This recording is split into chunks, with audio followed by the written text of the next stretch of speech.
You are listening to the Team Audio Series, designed to assist you in the building of your life business. While no one can guarantee the following techniques and approaches will work for you, we do hope they contribute to the building of a strong and profitable business. For more information, please visit our website at www.the-team.biz.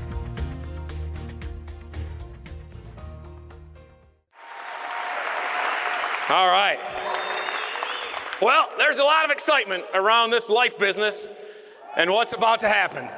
And there are good reasons for it. If you just consider the economy at first, unemployment, the unemployment rate in the United States right now is 9.2%. That's 14.1 million Americans that are out of work.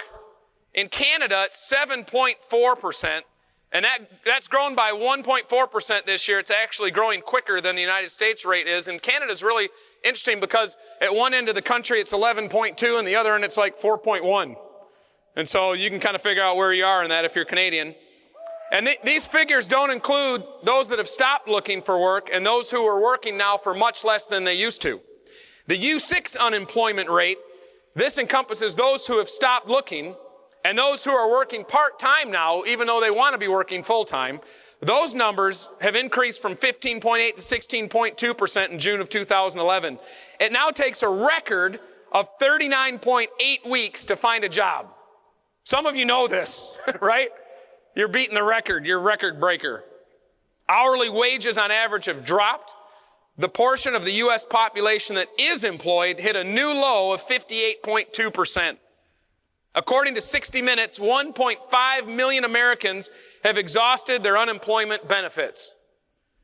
Inflation just hit a new international milestone. Total foreign exchange reserve topped $10 trillion. Now what that means is these are where central banks have created that much fiat money to buy each other's currencies. This is in addition to $2 trillion the U.S. Fed created during its first two rounds of something called qualitative easing. This kills the buying power.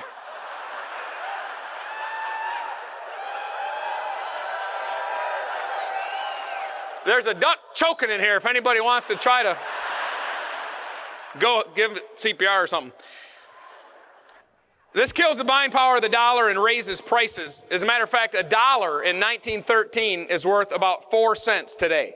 That much inflation has gone on in the economy since then in the United States currency market. The official rate of inflation is 3.6% per year. So that means if you're hanging on to money, it's worth 3.6% less next year than it was when you earned it in the first place. But that's based on a CPI, Consumer Price Index, that keeps being modified. The government usually reports something called core CPI instead of the actual CPI.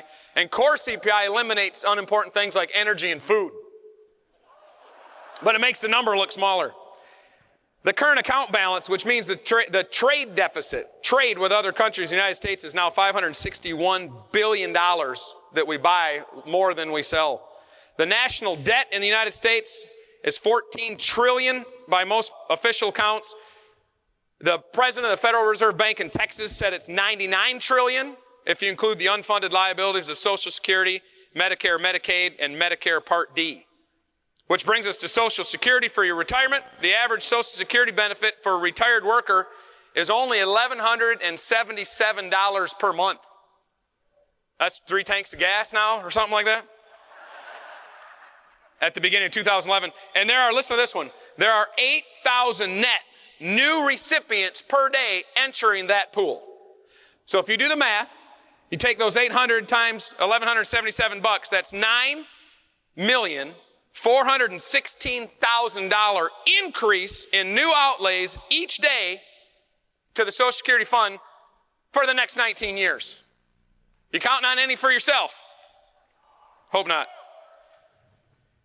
Let's talk about personal debt. Personal debt, according to creditcards.com, U.S. household debt as a percentage of gross domestic product, GDP, was recently at 1929 levels. It's the only other time it ever happened. 100%. We owe as much as we produce in a year. Total U.S. revolving debt in 2010, $853 billion. Total U.S. consumer debt, $2.45 trillion.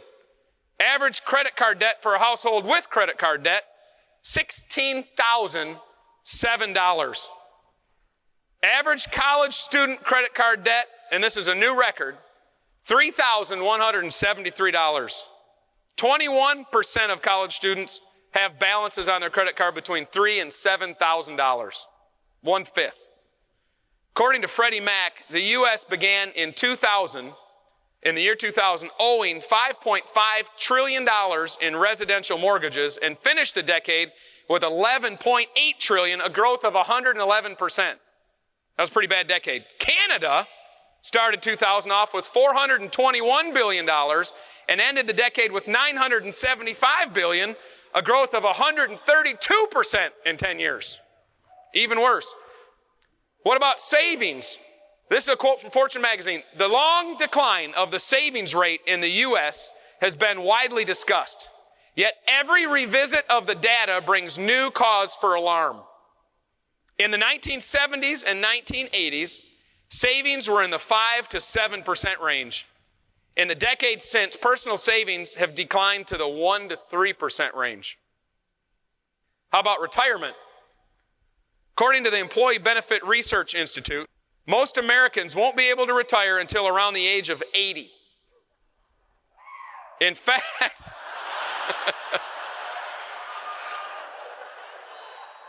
that person's 79. One more year, brother, hang on. In fact, 72% of people surveyed now plan to work through retirement. And there just aren't that many greeter jobs, right? The question, all these statistics, and I probably didn't need to tell you that because you can feel it, right? You can feel it out there. If you aren't unemployed, you know someone who is. If you are not upside down in your house, meaning you owe more on it than it can bring in the market for sale, you know someone who is. If you're not barely making ends meet, you know someone who is. And we're only in the category of finances here. And it makes the thunder roll when I think about it. It makes the earth shake.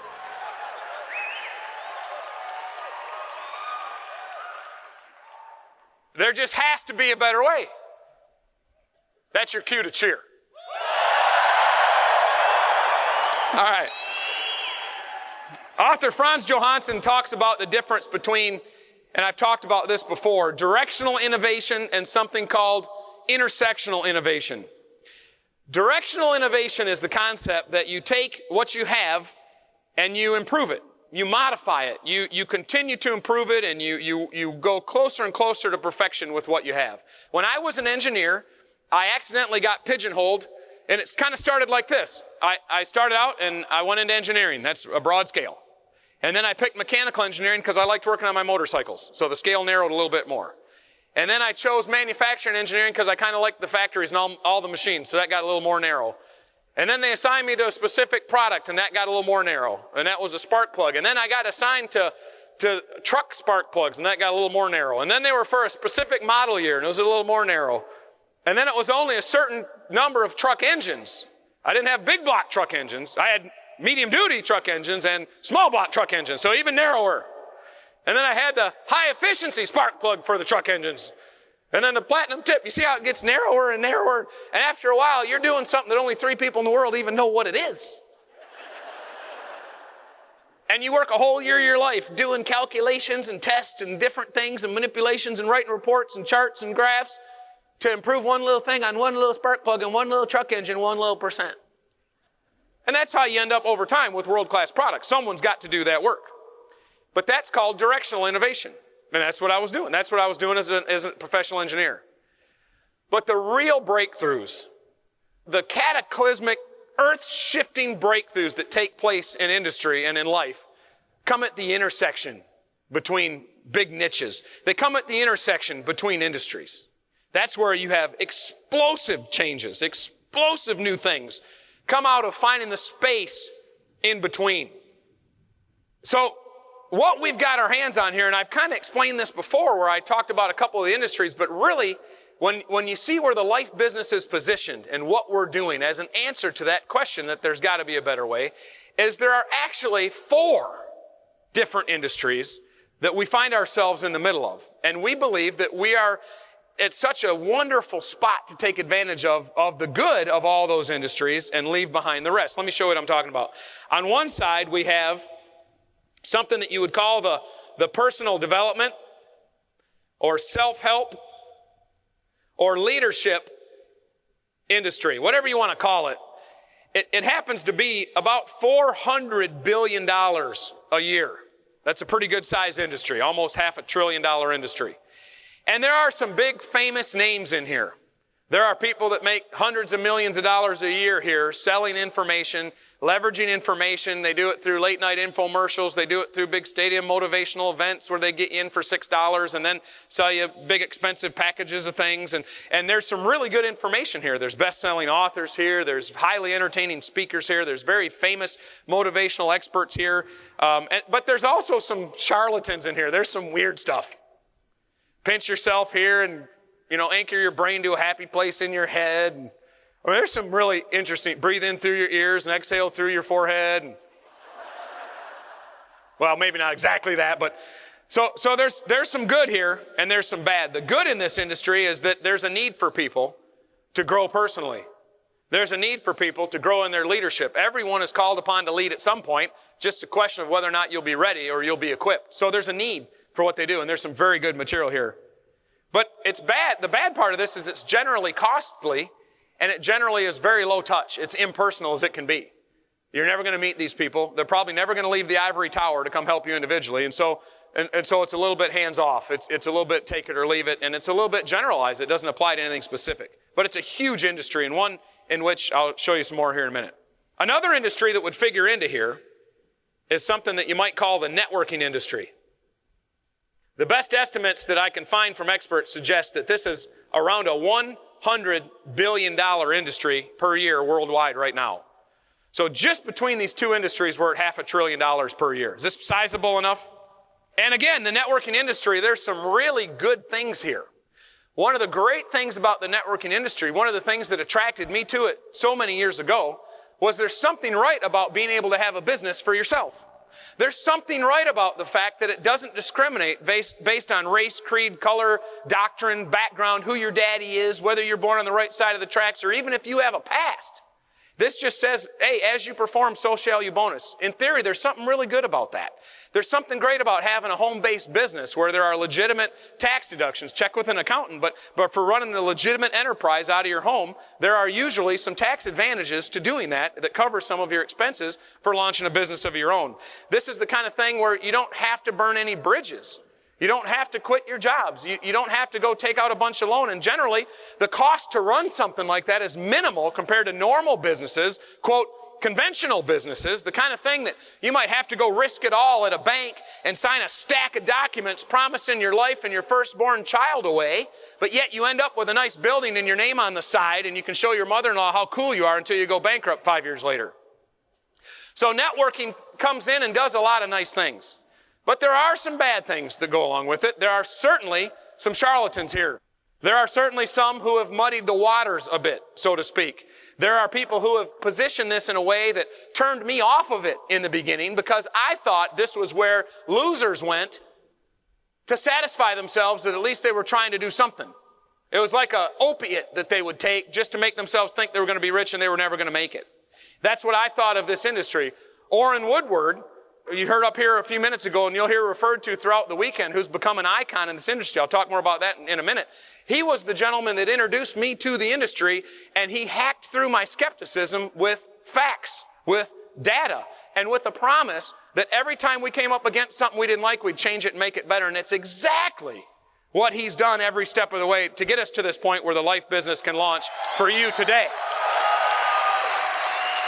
So with networking, it's a huge opportunity. It's a wonderful leveling playing field where anybody can prosper, but there's good and bad. We want to take the good, intersect it with the good from the self-help, leadership, personal development industry.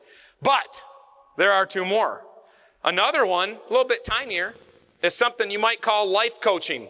This is relatively new, but there's some good here because who isn't a little bit self-deceived? You don't think you have some blind spots somewhere that a coach from the outside looking in might be able to shine some light on? That someone, because you don't look like what you look like when you look at you through your eyes. You got to chew on that one a minute, don't you? Have you ever heard yourself on a recording? Someone records you with a tape recorder or something, and then they play it back. You know it's you, like you know it's you, but it doesn't sound like you. Because you don't sound like what you sound like when you listen to you through your ears. We're not in your head. We have to deal with your real tinny voice with all the treble in it and the squeaks. You hear it all echoing around nice and deep and baritone. We hear what it really is, like it sounds on that recording. I say that because I hate to hear myself on a recording. All right. So life coaching says you might have some blind spots, and it's helpful to have someone who's walked through a minefield before you and knows where to step without getting blasted, or learn the lessons from getting blasted, and they can turn around and keep you from stepping there. It's awful helpful to have a guide to provide a shortcut, and that's what the life coaching industry does. But you won't be surprised to hear that there's some bad that goes with this industry too. For the most part, those who do life coaching have no fruit on the tree.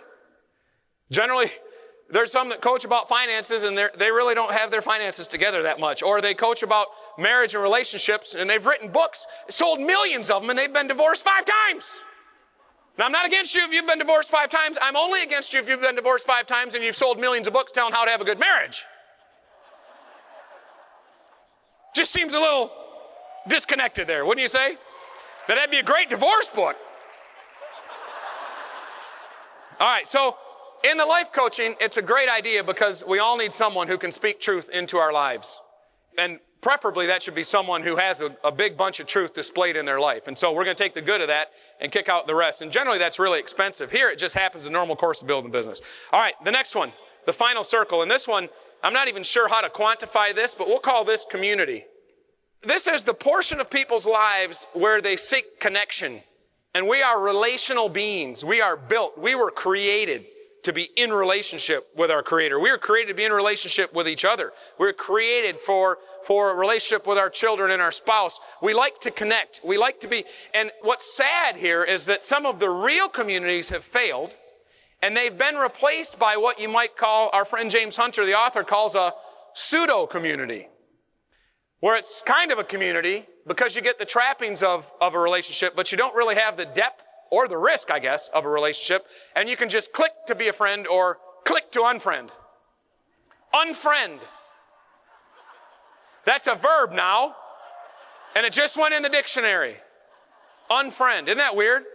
So, community, this might be churches, it might be clubs and organizations, it might be the social networking rage that's popped up here recently, and all those kind of things. And there's no way really to quantify that one financially. Let's just call that one infinite. No, better yet, let's call it priceless. So what if we could take the good of each of these 4 categories and made something in the middle that would overlap? In fact, that's what we're doing. That is life. That is the life business. This is who we are. This is where we live. We don't believe anybody else can do it. No one's ever tried it. You're part of something that hasn't been done. And talk about intersectional innovation. If you can find the spot between 2 industries and cause an explosion, what happens when you go between 4? Can you imagine? And 6 of you get it. All right. Here's how I like to explain it. Sam Walton of Walmart fame was in the retail world. He knew retailing, and he ran a 5 and dime store called Ben Franklin's, and he was kind of an amateur at some of the legal aspects, and he messed up on a contract, and some heavier hitters kind of used that to push him out of control of his store. He learned a big lesson from that, but he also had learned enough to know the right way to do retailing. He saw a path that no one else had seen, at least no one else had taken, and he knew it was right. He just knew it was right for his field, for what he knew. And he said, I'm just going to make this right. I've got to do this dream that I have of how this can go right. I've got to fix this. I'm not going to just say retailing is a scam. I'm not going to throw the baby out with the bathwater. I'm going to take what I know and line it up with my vision for how this should work. And I'm just going to make it happen. And by doing that, he created a whole new industry, the big box store industry. That Walmart, one of the biggest companies in the world, depending on the price of oil on any given day. Because they got to compete with Exxon. Ray Kroc comes along. He'd been in franchising. He'd sold them materials. He'd sold them shake machines. He'd been in and out of the industry. He had an eyeball on it all those formative years.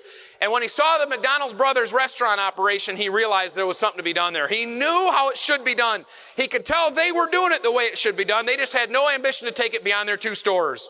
So through a whole series of pain and events over 8 or 10 years, the wrangling, the getting the money, the lawyers, the fights, the bickering with the brothers, all that to launch what became dominant all over the world is fast food franchising. Now, you just show up in any city in North America and you expect to be able to find the fast food franchise of your choice within a 10-minute drive. And if you can't, you're like, what a podunk town this is.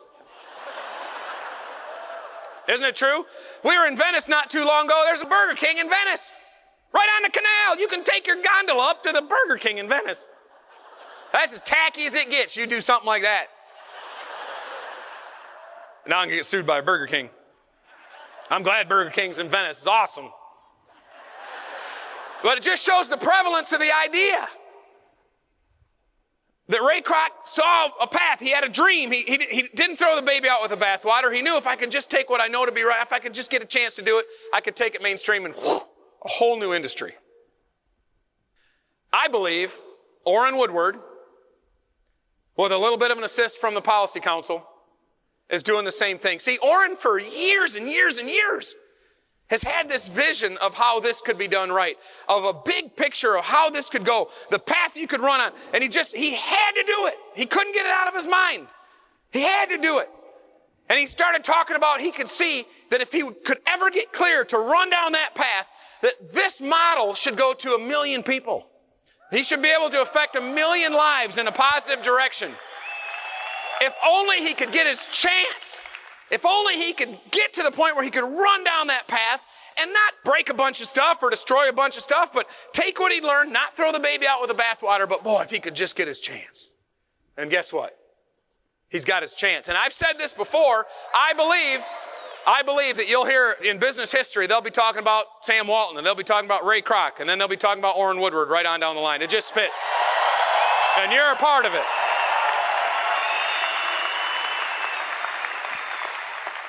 Now, this whole picture of being between these 4 industries, of following Orrin's vision for blessing 1 million people through this life-changing information, the intersectional explosion that can happen where we're at right now at this apex, and just the word of what we're doing leaking out is causing us, we're growing faster now on a daily basis, listen to this, than we ever have, ever in our experience in the industry.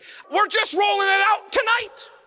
On just the excitement of the pre-moments before the pre-launch. What do you call a pre-launch? I guess a pre-launch. But just on that, the excitement and the fact that we've got some tremendous leaders that know what they're doing, they've made decisions to move on, and it's just amazing. So the foundation that this builds on, there are 4 pillars. The first pillar is called competence. Now, this is an interesting one because rarely do you see something like those gentlemen I was standing up here with a minute ago. And each one of those gentlemen and their wives represent big groups of leaders who also fit into this. But if you just took those individuals, there's over 100 years experience in this industry. Over 100 years experience of dreaming, of looking where this could be, of figuring out how big this could go, of cutting our teeth and learning the ropes, over 100 years experience. But if you took all the leaders that each of them works with, this number would be astronomical.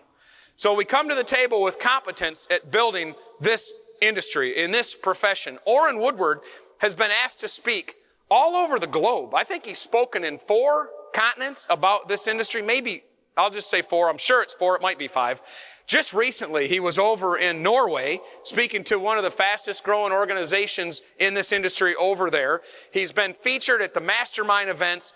Basically, he's on the top of the who's who in this industry for who knows what they're doing and how to build, not only build big teams and communities, but to sustain them over time, which is a whole nother skill.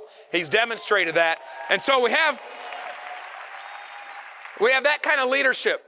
That kind of notoriety from our cousins in this industry, in this profession. All these years of experience with the leaders who are leading this charge. The team is actually mentioned in a college textbook. when it talks about this profession, and they say a lot of people aren't doing it right, but the team seems to have a formula that really works. Something to that effect. I'm paraphrasing.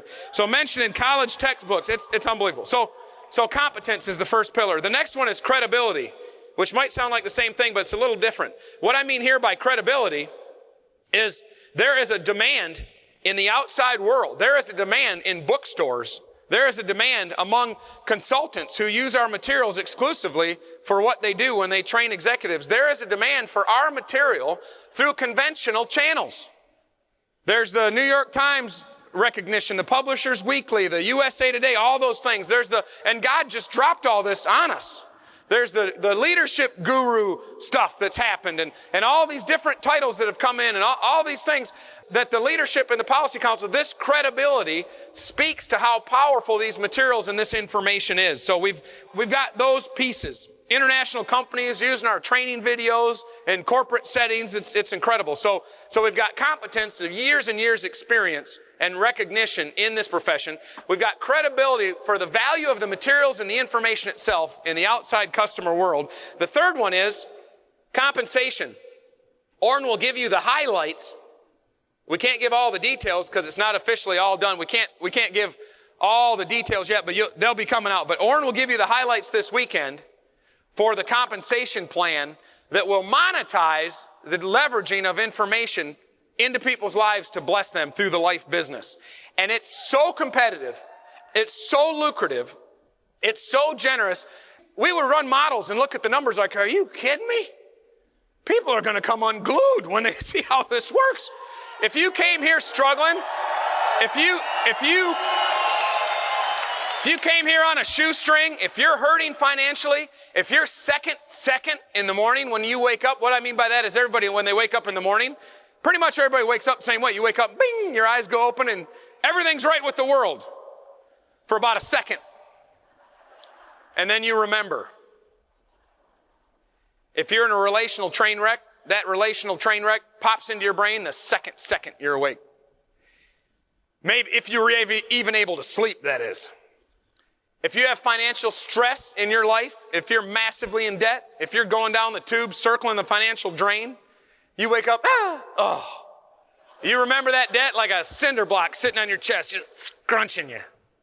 Isn't that right? If your second is anything but great, then you found the right compensation plan, I'm telling you that. This will outrun anything you've ever seen. Extremely lucrative. It takes care of the brand new person starting, so you can take a couple of the right moves right off the bat, and you can expect to earn a little bit of an income even your first month. But yet, there's lucrative, deep pocket type money for the people who do a great job at building numbers and finding and developing other leaders and building and maintaining large organizations too. It takes care of both ends of the spectrum. Good news for everybody. The final pillar is cost competitiveness.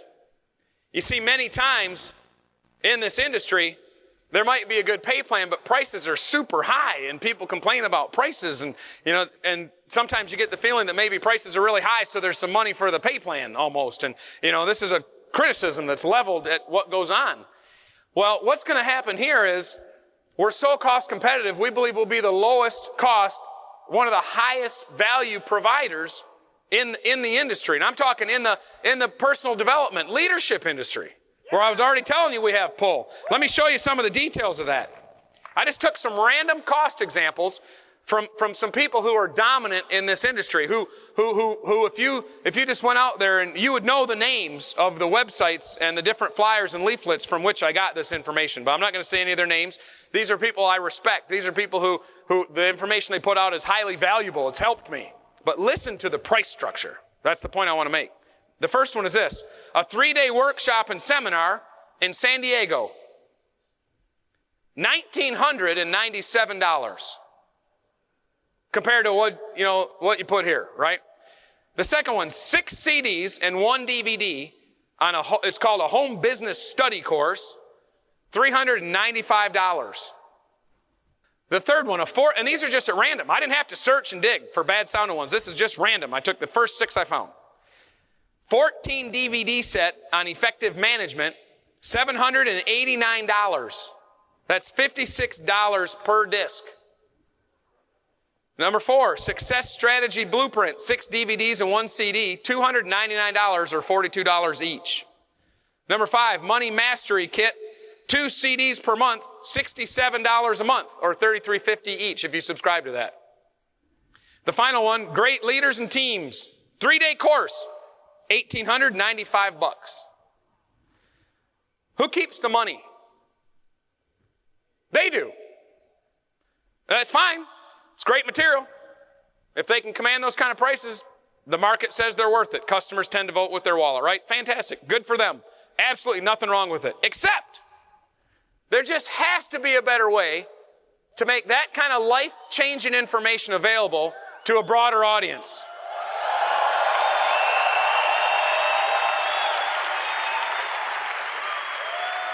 Because sometimes the people that need that stuff the most can't come up with the 1997 for 3 days in San Diego. Are you with me? What we want to do is we want to broaden the offering to the person who's financially in trouble and still give them a helping hand without demanding everything that they have in return. Does that make sense? But even more important, what if someone could do it for way less and share the money through a compensation system? Both. That's the life business. That's the life business. The intersection of those 4 circles, an intersectional innovation, an explosion in the making, as we're already seeing, as word about this has just now leaked out a little bit. We're just beginning this weekend. The thunder's just starting to rumble. The lightning hasn't even started yet. How do we do this? We do it through the 8 F's. I got to say that carefully through the microphone. F's. I said warts one time. People thought I said words, worms, all kinds of stuff. F's, as in capital F, as in faith, family, finances, fitness, following, freedom, friends, fun. Now let me ask you this. Who do you know that could stand to grow a little bit in at least one of those categories? Well, do you know anybody that could stand to grow in at least one of those 8 categories? How many know someone that could grow in at least 2? 3. 33. All right. If you were to take those 8 F's and organize them based on your deepest needs right now today, matter of fact, you might want to do that sometime this weekend. Write down which ones you are suffering the most, need the most help the soonest. And that's where you can dig in through the materials that we provide through life. Everybody needs something here that we offer. Some people need everything we have to offer. Interestingly enough, as we've built this industry over the years and we've leveraged our credibility for different products and different things, and this is the part that everybody loved the most. I've had people drift away from my business and go off and do other things, and some are called to preach and be missionaries, some get into medical practice, and just different things. And I'll run into them on the street or around town or a restaurant, and they'll always say something like this. Man, I sure enjoyed the stuff I learned when I was part of you guys, and I was listening to those materials, and just what you taught me helped me start my own whatever business. And the other day I had a relative ask me, he said, do you have any more of those CDs? I miss listening to those. See, this is the part people have always loved. When you speak truth into someone's life, when you leverage information into their world that helps them, they never forget it. It changes them for the better. We help them live intentionally for excellence. And that's our product. And that's what we'll leverage to people. Built on those 4 foundations and in a way that's cost effective for the masses, for anybody, no matter how financially troubled they are at the moment. See, our finished product is a better life. It's an improved life. It's a better relationship. It's better finances. It's better friendships. It's more fun. It's the whole gamut. Watch this. Raise your hands, and don't do this unless you've been with us long enough that this could be possible. But raise your hands in here if, I'll just pick one of them, family, for instance. Raise your hands in here if you feel that you've had more clarity on how to be a family member and your relationships in your family life is better since associating with the materials that we provide here. Raise your hand. Hold them up and look around. Look at that. Is that a list? So are we doing all right on the family one? It's almost the whole stadium. Finances. Let's talk finances. Most of you are probably here like I was when I was brand new to try to figure out how to kill the money thing. I had a mortgage payment. I had to pay back money on my savings plan at work because I'd borrowed from it to make the down payment on the house. And it was a little starter home. I had a car payment, another car payment, 5 student loan payments, 4 of them were Terry's. I had a jet ski payment, which is really silly because if you have to finance your recreation, it's not time to play, right? And I had a sticky wood desk payment. I had a desk, and it was only wood on the front. The rest was like a sticker grain, wood grain thing, really cheesy, right? And I was making payments on that bad boy. That's who I was when Orrin introduced me to this industry, and I thought I was too cool to take a look. Isn't that funny?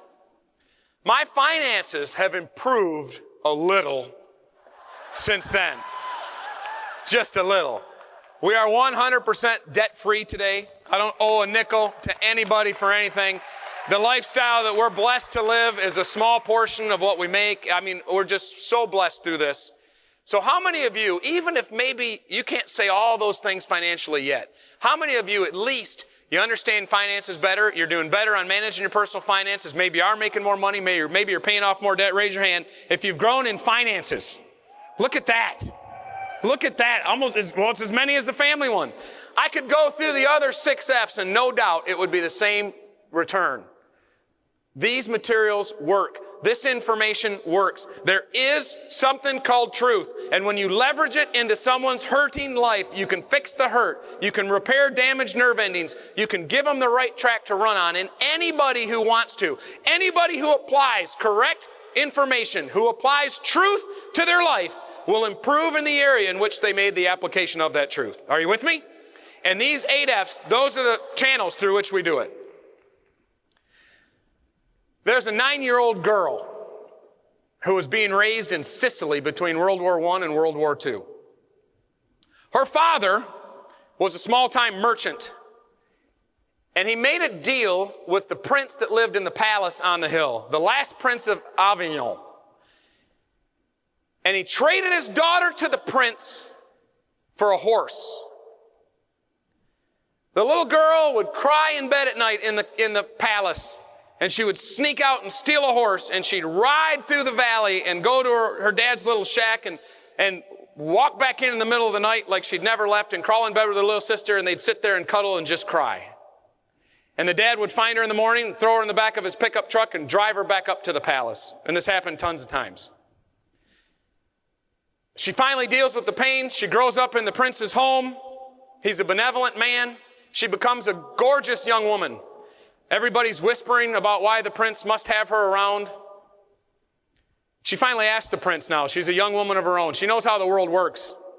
Her innocence was gone long ago when her dad disowned her so coldly.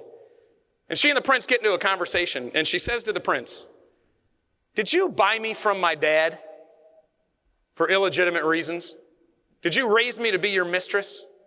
And the prince was shocked at her bluntness, but he knew the question had to come sooner or later. He said, "No." He said, "My father was a giving man, and being the wealthiest man around, people would bring him unwanted babies and orphans all the time, and they'd stick them through the fence, they'd put them through the gate and leave them there in the morning, and my father would take them all in. But by the time he died, most of the family fortune was gone, and they asked me to marry a rich countess to keep the family fortune going. So they arranged a marriage for me, and you know my wife, and she would never allow me to take in any children. So when the babies were put through the gate when I was the prince, and the orphans were brought to us, I was not allowed to keep them in my own home. But I would always take them to the church, and I would set up a secret stipend, and I would take care of them no matter how much money it cost. And I'd check up on them and send them little presents and try to give them my love. But never," he said, "have I ever seen a grown man in perfect health with a thriving little business merchandise away his 9-year-old daughter." And my wife, even my wife, was cracked by it, and she said, "We'll take her in." And then he turned it on her and he said, "How did you process this in your head? How have you not become embittered? How have you grown up and blossomed and flowered? And how are you so bright and so alive? How can you shine so brightly when this how did you process that when you were 9 years old? Your own father did that to you."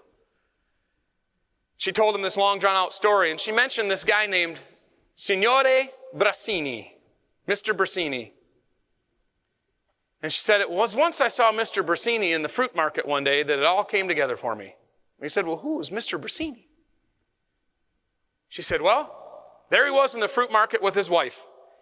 And I saw him reach up with both of his hands and touch each side of her face ever so gently, just kind of cupped her face in his hands. And he kissed her right on the lips, right in front of the world. And they laughed, and he put his arm around her, and they were giggling and cuddling, and they walked off arm in arm and kind of sashayed out the fruit market. And I watched Mr. Brasini cherish and love his wife. And I realized the problem wasn't with me, it was with my dad.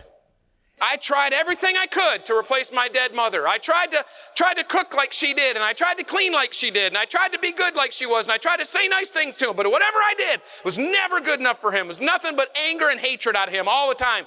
Cold, heartlessness. And I thought that's how the world worked, and I thought it was something wrong with me. That's all I knew. It was the only world I ever saw. And then when you bought me, you can imagine what I thought of you. But then I saw Brasini, and I realized my view of the world that I'd been shown wasn't true everywhere. That there were men who were kind, and there were men who were good, and there were men who would cherish and love and idolize their spouse. And I grew up to realize that you, Prince, are a Brasini too. And I decided I was going to be a Brasini, and I decided that I was going to find a Brasini for myself. Now, the reason I tell you that story is because that's what we do through the 8 F's. You may have grown up in a home and you were abused. You may have a heartbreaking story to tell that could rival that 9-year-old girl. You may live in a home right now and you're terrorized by your spouse. You may have this cracked view of how it is to live because all you've ever done is looked out of a broken window at the world. And I'm here to tell you, it's not supposed to be that way, and it doesn't have to be that way, and it's not your fault if it's happening. But all we can do is show you the straight line so you realize it doesn't have to be that way, you don't have to be that way, and it can stop with you. You can start it right, you can make a straight line, and you can be a Brasini for somebody else.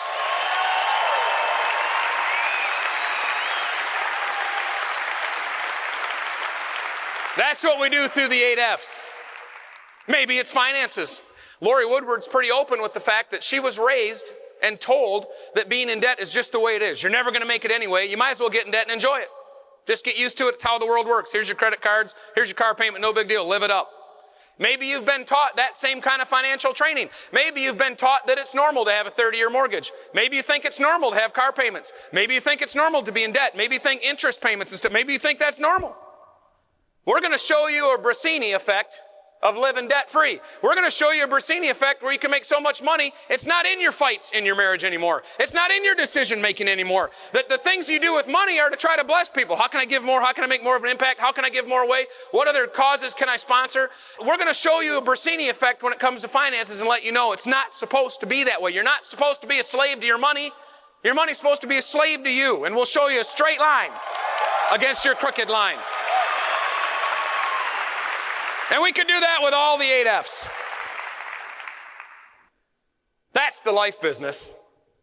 Because who in this audience, me included, didn't need a Brasini to walk into our lives? I needed a Brasini. I needed someone to model correct behavior. I needed to see that there were true heroes still around. And I found them here. Those men that were up here, the founders of this company, those are a bunch of Brasinis right there, I'm telling you. And that's what you're going to be for someone else. That's the 8 F's. You take this information, you straighten up your own lines, and then you become a straight line. You become a Brasini for the next person, and you pay it forward. You get your finances fixed, so you can help someone else fix their finances. You get your faith life fixed, so you can help someone else in their faith life. You get your marriage fixed, so you can help someone else in their marriage. You get your family life fixed up, you get your friendships, you get your relationships on track. You become a straight line for someone else, you become a Brasini for someone else. And oh, by the way, we'll tie a humongously generous, outrageously competitive compensation plan to it and leverage a bunch of money into your life based on how many people you help at the same time. That's the life business. That's the life business. Life has no rewind, but it is being recorded. Live it right. Welcome to the life you've always wanted. It's here.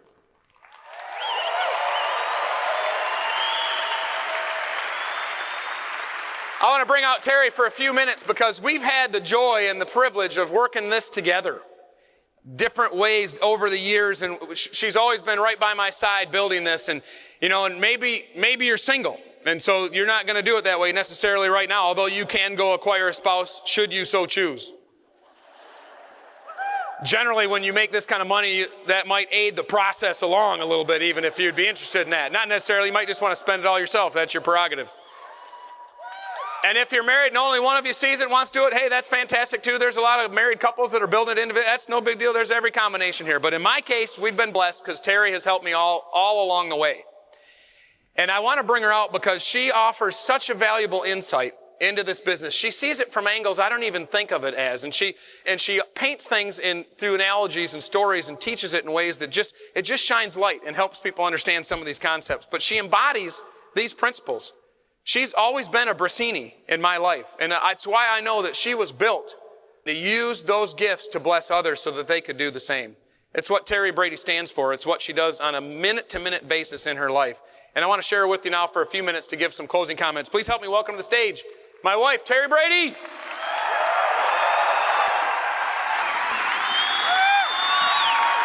Yay. That was amazing.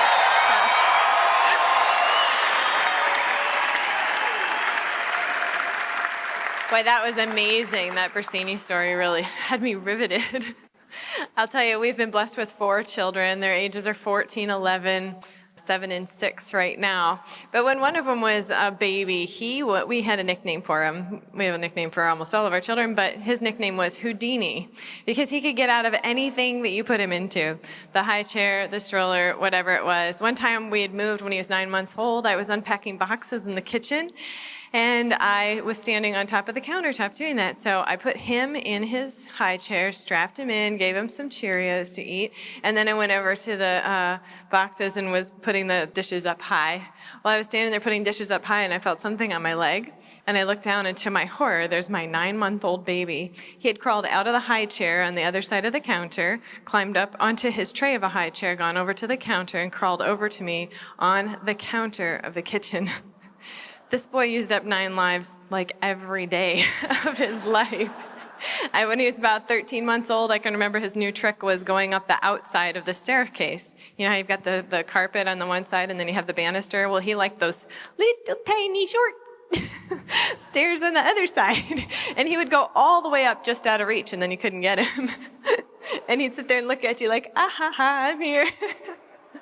But the one that really got our attention was when he was almost 2, he tried to get out of his car seat all the time. So we would buckle him in the back seat. You know how they have the 5-point harness? So it goes over the shoulder, snaps in the middle, down between the legs, right? And we'd put him in there, and we'd be driving down the road, and pretty soon we'd hear it from the back seat. Stuck, Mommy, stuck. What? And I'd turn around, and sure enough, he would get himself, he was Houdini. He'd get himself in all these different contortions of his body. His elbows would be stuck on his ears, and he'd be screaming, stuck, stuck. So I'd have to pull the car over to the side of the road, turn around, get him unbuckled, redo the buckle again, tell him to sit, and then we'd go on. And then it'd happen again, not even a mile down the road. Stuck, Mommy, stuck! And this time he'd be like choking himself or whatever, It was just horrible. He was so good at getting out of these straps.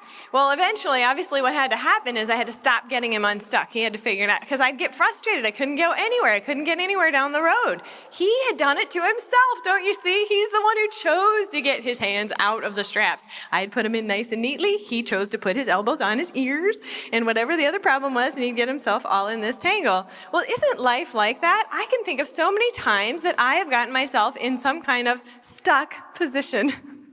When you ever just decide, I'm just going to eat bad for a month.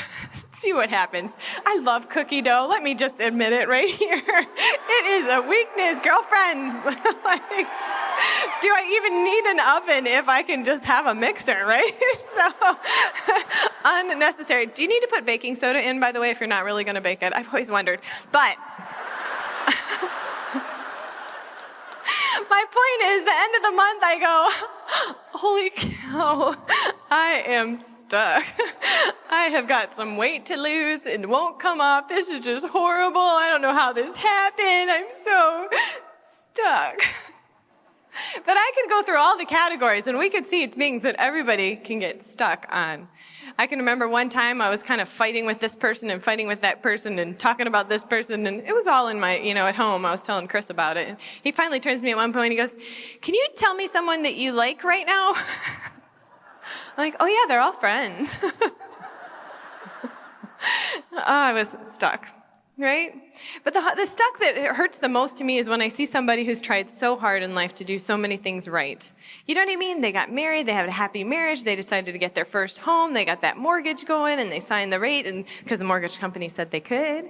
And then they went down the road a little bit and they had a baby. Well, then the baby, grew up a little bit. They needed some activities, started putting some money down on that, started, we're kind of getting a little bit strapped. We'll go get a second job. They started doing all these things. They're working. Pretty soon the mortgage company goes under, the rates go up, the house is under foreclosure, the jobs get lost, these things that are totally out of control, and they're on their knees in tears, completely stuck. And they think, what can I do? Where am I going? Where am I headed? There just has to be another way. There has to be another way. And isn't it cool that we have that to offer? There's another part of being stuck, though. I remember when I was young, I used to think, when I grow up, I'm going to do this big thing. If I asked each of my children right now at those ages what they're going to do when they grow up, they have these big things they're going to do. My 7-year-old daughter is going to be president of the United States after she's a nail tech. She's got it. But they have these big things they're going to do. But somewhere along the way, we get somewhere, I don't know if it's in the 30s or the 40s, somewhere along the way we have children, and then all of a sudden we think, well, I don't have time to do anything big anymore, so I hope my children do something big. But what happens is our children see our example, and then they grow up and they think, well, we'll have children that'll do something big. We'll have children that'll make a significant life. We'll have children that'll do something significant and leave a path behind.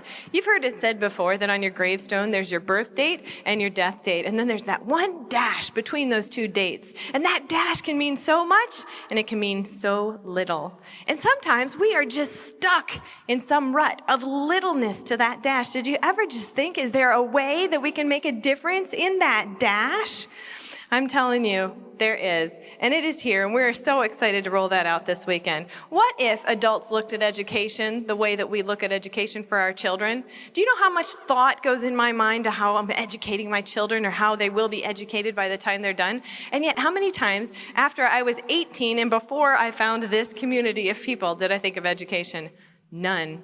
Not 18, when I graduated from college. I remember the last day of college going, I don't have to ever read a book again. Yay! Not that I had ever read a book, because I was such an audio learner, let me tell you. But it's just funny. We just look at education like, well, it's some age thing, and then it stops. It doesn't have to be that way. There is a better way. What if there were a way to make money that you could use it as a gift from God, that it truly is? What if there were a way to have enough freedom of time that you could just take an entire month and go to the country of your choice and just relax with your family? What if there were a way that you had time to take up a musical instrument that you've always wanted to learn another instrument, to write a book that you've always wanted to write, or 10?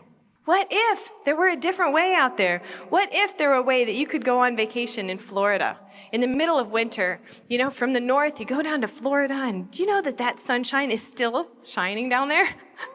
I can remember being so cold and so gray and so damp up north and thinking, man, I'd get down to Florida and think, this is happening all the time. This is just going on. I wonder if those people up there even know this is existing, But what if you could go out and take a boat out on the ocean and find a little island where nobody else is, the picnic place. And you get out of the boat, you jump over to the island, you take your little picnic basket and all your kids out there, and you look over and you see your little toddler, the diaper swishing in the sand, and the other one running after the little crabs that are going along, and the sun beating down on your face, and you look over at your children and suddenly it hits you.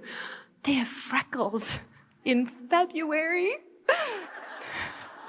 What if? What would you do? What if it could happen for you? What if, when you hear the need of somebody, Somebody who doesn't want to even speak the need out loud, and you're able to take care of the need silently without anyone knowing.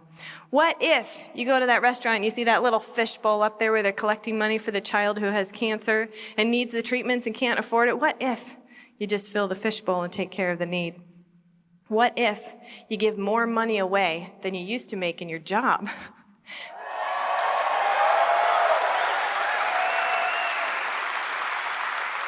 There has to be a better way, and there is. It's called life. Welcome.